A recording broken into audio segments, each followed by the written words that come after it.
माही को अब अपनी गलती का एहसास हो चुका है, लेकिन इस एहसास ने उसकी दुनिया उलट-पुलट कर दी है। मौलाना के सामने सिर झुकाकर खड़े माहिद ने खुद को सजा देने का फैसला कर लिया है।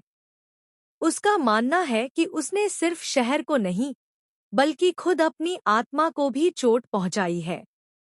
इसी बीच कहानी में एक ऐसा मोड़ आता है जिसकी किसी ने कल्पना भी नहीं की थी। मौलाना की पोती चुपचाप शहर से मिलने पहुंच जाती है और बिना कुछ बताए शहर और माहिद को आमने सामने कर देती है। जी हाँ दोस्तों, कलर्स के नए टीवी शो शहर होने को है कि आने वाले ट्रैक में बड़ा झटका लगने वाला है। माही अपने दादू के पास जाकर उनसे अपने किए की माफी मांगता है। उसकी आंखों में ग्लानि साफ दिखाई देती है।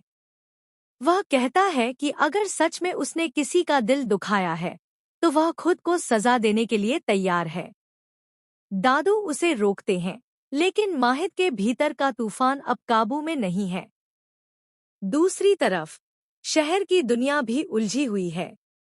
मौलाना की पोती जबरदस्ती उसे उस जगह ले जाती है जहां माहिद घंटों से लगातार प्रार्थना कर रहा है।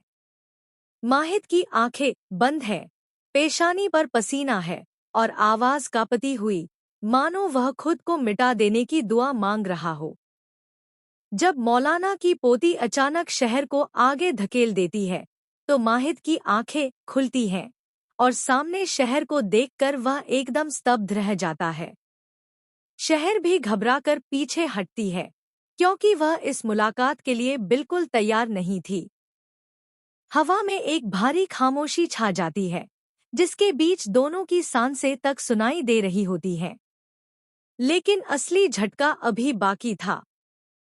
जैसे ही शहर मुड़कर जाने लगती है, मौलाना की पोती हंसते हुए एक ऐसा राज खोल देती है जिससे माहिद के पैरों तले जमीन खिसक जाती है।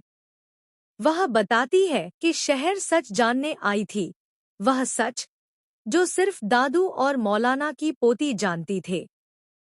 शहर को इस बात की खबर मिल चुकी है कि माहिद जिस घटना के लिए खुद को दोषी मान रहा है, वह दरअसल एक साजिश का हिस्सा थी। जी हाँ, कहानी का असली विलन कोई और नहीं, बल्कि वही व्यक्ति है जिस पर माही सबसे अधिक भरोसा करता था। शहर को पहले ही इस बात की सूचना मिल चुकी थी और वह माहिद का सामना करने आई थी, ताकि वह उसकी आंखों में देखकर सच कह सके कि गलती उसकी नहीं थी। माहिद यह सुनकर टूट जाता है कि वह बिना वजह खुद को सजा दे रहा था। उसके चेहरे